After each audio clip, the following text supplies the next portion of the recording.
Muy buenas tardes y bienvenidos a un nuevo programa de Token City, este nuevo programa en este nuevo año 2023 y feliz año a todos. Hoy tenemos un programa muy especial y viene cargado de noticias muy interesantes y de entrevistados muy interesantes. Por un lado tenemos a Yael Bagnin, que es CEO de Token City, con quien hablaremos hoy sobre la admisión de Token City en la cuarta edición del Sandbox financiero autorizado por la CNMV.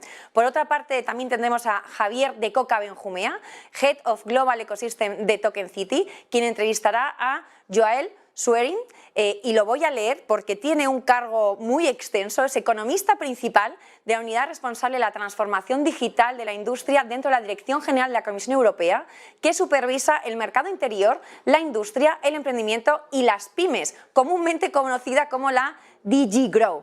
Pues Yael Bagnin, muy buenas tardes. Muy buenas tardes. ¿Cómo hemos empezado el año en Token City? Pues hemos empezado con mucha energía y con muy buenas noticias. Sí, pues cuéntanos sobre esas noticias, la noticia de la admisión de Token City en el Sandbox. Bueno, pues efectivamente Token City ha sido admitido en el Sandbox regulatorio bajo la supervisión de la CNMV para crear el mercado secundario de security tokens. Nosotros vemos que este año 2023 marca un antes y un después en la industria, porque entran en vigor varias regulaciones, entre ellas el reglamento piloto, que permite, da un entorno regulatorio para negociar security token en un mercado secundario. Este mercado secundario es la solución a la liquidez, es la expectativa y la promesa de la tokenización. Cuando una compañía tokeniza sus activos es en busca de mayor liquidez y faltaba esta capa regulatoria que la pudiese permitir, y con esta nueva regulación y con la entrada de Token City en este sandbox regulatorio, desde luego estamos construyendo el camino para poder dotar al mercado de esa liquidez una liquidez que antes, sin precedentes, que antes no era posible tener, ¿no? Bueno, yo creo que dentro de la compañía estamos muy ilusionados todos porque el lanzamiento de la compañía en sí fue en diciembre de 2020, no había ningún tipo de regulación. Sí que es cierto que nosotros teníamos un paraguas regulatorio para hacer las emisiones, ¿no? Las famosas STOs en compañías, y a partir de ahí pues nos hemos ido autorregulando para ir dando confianza a nivel de blanqueo de capitales, toda la parte de protección de datos, etcétera, etcétera, hasta que de repente la sorpresa de mediados del año pasado, que la Unión Europea pues tocó la campana para dar una oportunidad, ¿no? a los mercados tokenizados. Así es, nosotros siempre hemos sido muy autoexigentes en cuanto a cumplir con todos los aspectos regulatorios existentes hasta la fecha y ser muy cuidadosos en todos los temas que tienen que ver con blanqueo de capitales, prevención de la financiación del terrorismo, en general, por supuesto, el respeto a todas las normas del mercado de valores cuando estamos trabajando con productos que puedan ser considerados instrumentos financieros, y justamente allí pues teníamos toda la cobertura regulatoria para hacer emisión primaria, es decir, para ayudar a que las compañías se financiaran, pero teníamos una limitación para permitir que esos tokens se negociaran en un mercado secundario, y es lo que este nuevo reglamento piloto y el camino que estamos abriendo con el Sandbox, es decir, con la creación de este secundario regulado en Token City, pues es lo que esto facilita, ¿no? ¿Y a qué compañías crees que puede ir dirigido esta nueva bolsa, ¿no? Este nuevo IBEX 35 de los security tokens? Pues la propia regulación lo indica, permite tokenizar, es decir, sacar a negociación acciones de sociedades anónimas, permite la emisión y negociación de todo tipo de deuda titulizada, bonos y deuda titulizada, y permite también la emisión y negociación de participaciones de fondos armonizados. Y bueno, pues por lo tanto es una gran oportunidad. Enhorabuena por el gran trabajo que se está haciendo a nivel de equipo, y bueno, pues por la oportunidad, y dar gracias a la Unión Europea pues por tener esa visión e ir trabajando en ese camino a la hora de la oportunidad a compañías como la nuestra. Desde luego. Sí. Pues muchísimas gracias, Yael, y no os perdáis nuestro programa de la semana que viene, porque profundizaremos en este aspecto, en el Sandbox y en la oportunidad que hay respecto al pilot regime para poder crear esos mercados secundarios de security tokens, para poder dar liquidez, abrir un nuevo canal de liquidez a las compañías. Bueno, pues Javier, es tu turno.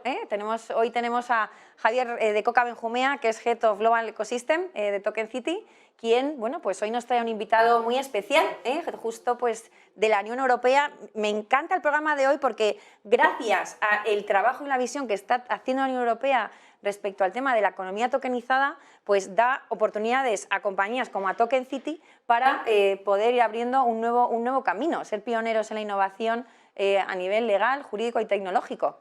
Exactamente. Muy buenas tardes, Rocío. Y eso es así. La Comisión está totalmente comprometida, o por lo menos eso es lo que vamos a pedirle a Joaquim que nos explique hoy, Joaquim Schwerin, con la visión de la economía tokenizada, algo con lo que nosotros estamos completamente en sintonía. Y yo creo que sin más vamos a pasar a entrevistarle ya hoy.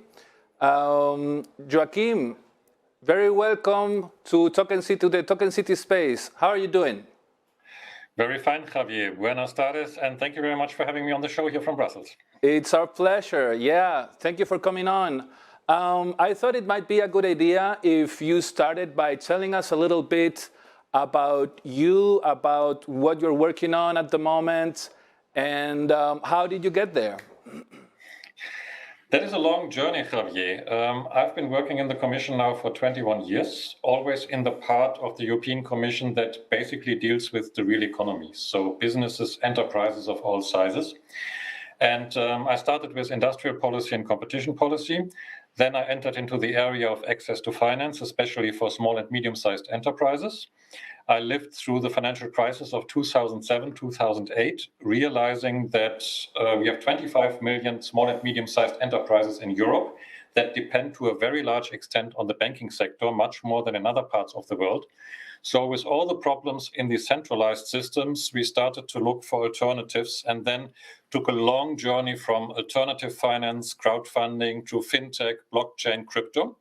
And now I'm dealing with the digital transformation of industry, as we have heard in the show before, and I'm responsible for developing the token economy in Europe, especially with regard to the use cases for industry and for small and medium-sized enterprises. So that means blockchain applications, crypto use cases in all sorts of contexts, especially in the real economy. That sounds great. I wanted to ask you, since you mentioned the beginning of your let's say your journey Yes. with the crisis of 2008, is it maybe around that time that the Commission started to, like you say, look for options? What's behind the sponsorship that the European Commission is doing in behalf of the application of blockchain to the economy? Javier, there's a very interesting moment in 2008 in the middle of the financial crisis, where within 6 weeks we had, I would say, the lowest point of the traditional system in the financial crisis when we had the insolvency of Lehman Brothers. And only 6 weeks later, the Bitcoin white paper was written, which was the starting point for all the opening of the crypto space building on blockchain. And as an economic historian, I find this coincidence very intriguing because at the lowest moment of the old system, you have the emergence of a completely new system. And for us, of course, at this moment, it was difficult to see where all of this would lead to. But we have been busy for at least 10 years now in developing indeed the opportunities that blockchain technology and alternative and digital finance offer. Because forget for a moment what you read in a lot of the press over recent years when you mainly see scandals like FTX and other things that go wrong. The bottom line is, the truth is that much of the opportunities that we see are developing and will develop much more in the future in the crypto space that is emerging, specifically as this technology is really something that creates a new, a safer, a more inclusive environment for all types of enterprises, but also for citizens. And we have seen these opportunities at a very early moment. So we have been accompanying the new business models. We have tried, first of all, as good policymakers and regulators, to understand what is going on before we regulate. And then we have started building all sorts of support activities, skill development, education, financial support, but especially also then regulatory novelties. So we have created a framework which is called the Markets in Crypto Assets Regulation, the MiCA regulation, which has been adopted and which will enter into force probably in 2024, which will set a rather liberal framework for the development, issuance, trade, etc. of crypto assets in a very broad sense. And in that regard, we are, I would say, globally speaking, the most advanced big economic space in this area.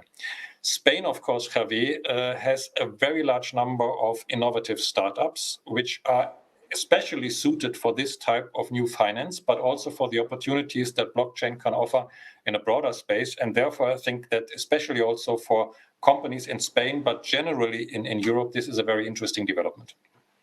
Agreed, completely agreed. You mentioned FTX, cryptocurrencies and so on. Maybe it would be good if you could delve a little bit into the fact that what we are dealing with, Token City, you in particular with the Commission, I mean, with another set of regulations, which is the pilot regime. Yes. Let's say that we are talking not only with MiCA, which is for cryptocurrency, but also with the pilot regime, which is for tokenized assets, what we do at Token City. I mean, it's the same technology, it's a different world, so to speak. What can you tell us about the pilot regime? The pilot regime forms a very important part of a legislative package that we adopted about 2 years ago, which is called the Digital Finance Package. And the Digital Finance Package is a regulatory move with a new framework that basically takes a bottom-up approach in order to enable companies like Token City and many others to offer better services for enterprises, for small and medium-sized enterprises, for startups in order to engage with investors to scale their businesses. So while the MiCA regulation sets a regulatory framework more in the traditional sense, the pilot regime that you mentioned is a sort of co-learning space where the regulators and the platforms can come together in order to develop this space together, in order to experiment, in order to have a more liberal but safe space to try out new forms of financial instruments built on a blockchain in the form of tokenized crypto assets. And then to see what are the practical issues, how can we improve our services, how can we generate efficiencies, but indeed accompanied by the regulator and not left alone. So in a way, it is a limited experiment. And I know that there are also some voices that say it doesn't go far enough, but it's a huge step forward in the sense that whereas now in the traditional capital markets, we have a number of established platforms, we enable now these platforms, but also new competitors in the space to offer to trade crypto assets and to do that in a safe and controlled manner. And this is something which I think addresses the main point, which is not only the technology, which is not only the use cases, but which is the learning that you need to make. This is, at the end of the day, a technology that only emerged, as we just saw, about 13, 14 years ago. And innovation is extremely fast in this space. So you always need to take a balance between moving extremely fast forward on the one hand side to have the opportunities, but at the same moment to have a sort of controlled experiment and also contain the risks. And this balance is what we try to achieve in this pilot regime, where basically within a limited number of years and with a limited size of exposure, financial exposure, we can have controlled experiments on issuing new types of financial instruments on a blockchain. Completely. Yeah, I wanted to just maybe clarify or say a little caveat that the limitations that you mentioned probably apply to the bigger corporations. In fact, the pilot regime does favor small and medium companies, which is, I think, a very, like you say, a bottom-up approach that's very welcome in the space. But coming back to the vision of a tokenized economy, I think we've probably gone through two of the main pillars. It's the MiCA regulation with crypto that does affect, let's say, the tokenized asset world. There's also the pilot regime. Is there anything else actually currently going on in the short term that the Commission is doing to favor the tokenized economy? Yes, there's a lot of activities going on in parallel, and while finance is an extremely important part, at the end of the day with Bitcoin, all of the blockchain movement, the crypto movement started in the financial space, but the main applications of blockchain will in the future probably lie in the real economy. And apart from what I mentioned on finance, on education and skills, we have a number of platforms for use cases that we're currently developing in Europe. And I will give you one example. We are working on an infrastructure to detect fake products. 7% of our imports of goods into Europe are fake products, which causes a lot of harm to consumers, but also, of course, to the manufacturers. And you can ensure on the blockchain the integrity and the originality of a product that has been produced somewhere when it comes through the value chain into Europe and is then being sold and traded. And this system has been in emergence for the last 5 years. We have moved forward last year by selecting a use case, which we are developing in the next 2 years, to basically have a decentralized open source blockchain platform that will, in the form of digital twins, accompany all sorts of products in value chains until the point where they are sold in order to ensure that these products are not fake. This is just one example. There are many other examples of this sort that show you that this sort of database, which at the end of the day is a blockchain that can create trust, has many more applications beyond finance. And this will lead us in the longer term to what we call the token economy, where basically a token is a sort of container that moves from the real world into the digital world, and it contains certain rights. And these rights can be everything. That can be ownership of a good, of a piece of art, even of an enterprise. It can be shares, it can be whatever. And the technology basically is the same to ensure the integrity, the tradability, the efficiencies created if you have transactions like this. And this is our vision for the future, that every citizen, every enterprise, regardless of how small it is, can make use of these tokens in a very flexible and democratic and inclusive way in order to reap the opportunities. If you allow me one last remark on this, Javier, what we're trying to do in Europe is very different to what you see in most other parts of the world, where all the use cases come top down. If you look at the big techs, for example, or if you look at countries that use the technology in order to control their population, our approach is bottom up. Our approach is decentralized, taking into account our approach on data, where data are your individual ownership and you decide what you do. Taking into account the approach on digital identity, where you are in control of your identity, or at least should be, and it's the same on blockchain. So we are not prescribing anything, but we are trying to develop the space in a very progressive, pro-innovation way in order to help businesses to use the technology in the best way, as we think that the markets and the business know best what they do and not any public administration. Completely agreed, Joachim. That's exactly our vision. I totally understand the fact that the traceability of the database, the immutability of the database allows the fractionability of the unit that is a token on blockchain. All those things combined make for a wonderful promise for the financial sector and the democratization of the economy, as you say. I don't know if we have a lot more time. Yes, okay. So maybe if I can indulge you a little bit more and take advantage of you, how would you describe in a little bit more detail the benefits about the democratization of the economy? How do you mentioned that most of the funding that's available for companies, for SMEs in the European Union is bank-based. Either the bank gives you a loan or you are in a little bit of trouble. How do you see that working in the future in a tokenized economy? It's very similar to what you do at Token City. So 75% of the financing of small and medium-sized enterprises and startups in Europe has come in the past through the banking system and mostly still is.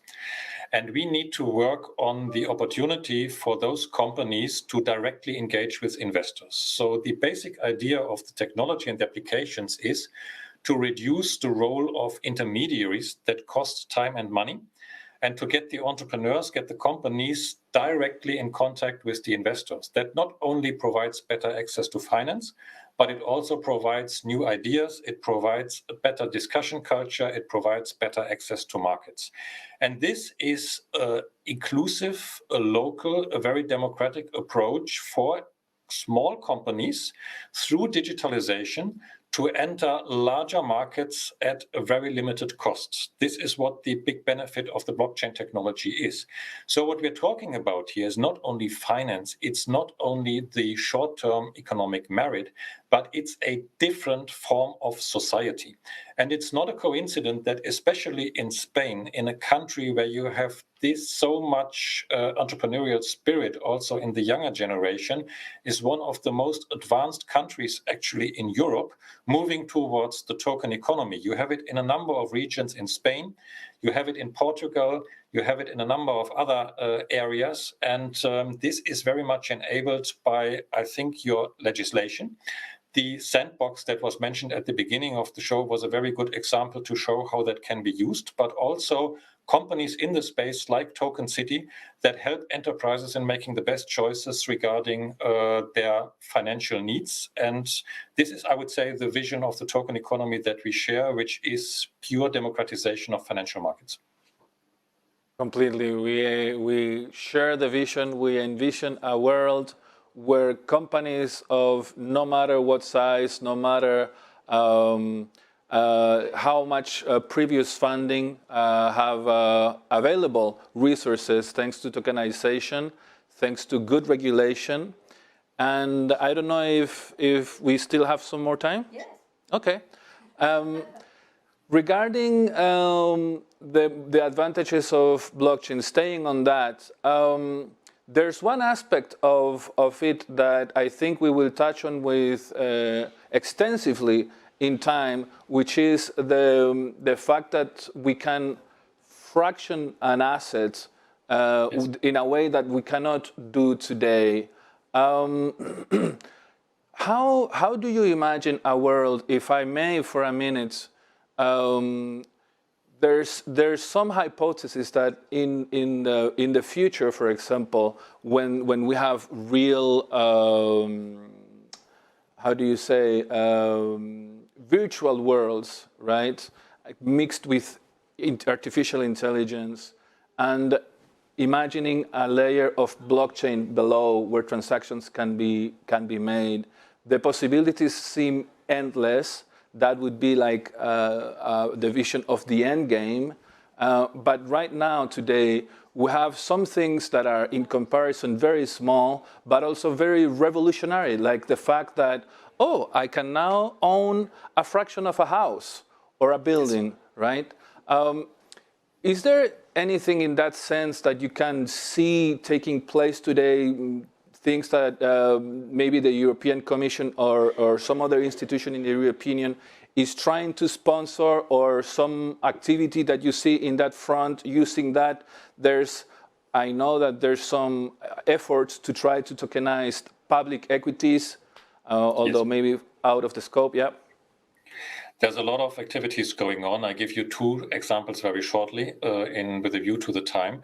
One is for communities, so for public services. For example, when you have a library or when you have a cinema or when you have other shared facilities where you could engage the population much more closely through tokenization in, for example, looking at what should we acquire in terms of assets? Can there be joint ownership? Can there be a much more direct involvement of the population? So you're not only going to vote every 4 or 5 years, but basically you have a daily influence on the decisions at municipal level, which can be done through the blockchain and the tokenization. That has a huge role to play in the future, which we are currently developing. Same applies to mobility.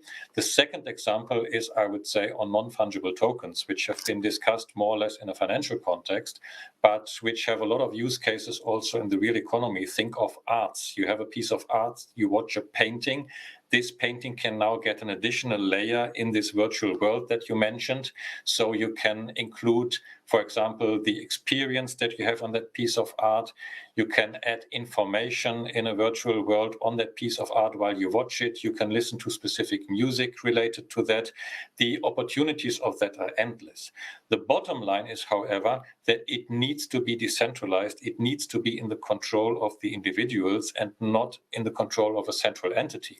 Because while the technology offers a lot of opportunities, of course, it is very important that it is ensured that data are kept safe at the level of the individual and that not, for example, the state creates a huge system where technology is abused in order to track all your movements and to control you, like is being done already in some countries that we know very well outside Europe. So there is a danger in these things which needs to be controlled, but the opportunities are so huge that we are developing the space, as I have discussed, and I'm very optimistic that we will move into that direction.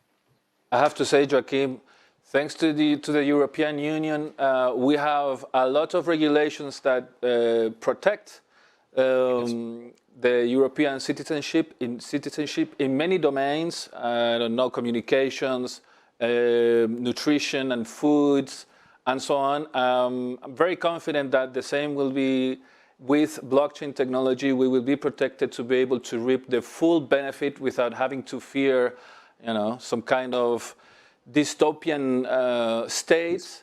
So I think maybe we are now at the end of our time. Joachim, it was a pleasure to talk to you. Thank you so much for coming on. And we'll keep the yeah, thank you, thank you to you, and we will keep the discussion ongoing. Take care. Take care, and we'll keep the discussion ongoing. Have a good evening. Thank you very much. You too. Bye bye. Economistas y de esta talla, desde el seno de la Unión Europea, exponiéndonos al día y explicándonos sobre la visión, ¿no? Y sobre la realidad que tenemos a día de hoy y sobre todo yo creo que para nosotros tres, Yael, Javier, esa visión que nació hace en 2020, que nos veíamos, ¿no? A veces te sientes un poco solo por el camino, pero cuando ves que los grandes players europeos ya fueron visionarios sobre ello y están dando esos pasos para convertir esto en realidad, la verdad es que emociona mucho, ¿no? Estoy completamente de acuerdo con lo que tú has dicho. A mí me ha parecido que hablar con Joachim, a mí me parece una persona muy inspiradora, no solamente por su recorrido, sino por cómo traslada él la visión. Está completamente comprometido con la visión de la economía tokenizada. Él es una persona pues, que viene del mundo académico, viene del mundo, digamos, de la administración pública, pero está completamente comprometido con el mundo real, con los negocios, con el conseguir una economía realmente tokenizada y digitalizada, así que ha sido estupendo, sí. Bueno, pues nos quedamos con esto, con el compromiso de la Unión Europea por esa visión de la economía tokenizada y todos los beneficios que puede traer para los citizens europeos, para las compañías y para la evolución general y el impacto en la sociedad. Pues muy buenas tardes y nos vemos el próximo martes a las 6:30.